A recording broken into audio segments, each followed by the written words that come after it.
খুবই ইম্পর্টেন্ট দুটো অঙ্ক আমরা আজকে লক্ষ্য করব।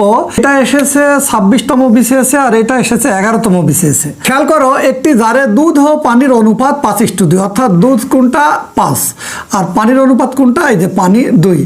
দুধের পরিমাণ যদি পানি অপেক্ষা 6 লিটার বেশি হয় তবে পানির পরিমাণ কত? তো একটা বেশি বলা আছে 6 লিটার, দেখো বেশি। এখানেও দেখো একটি পাত্রে দুধ ও পানির অনুপাত দেওয়া আছে আর এখানে দুধের পরিমাণ 8 লিটার বেশি।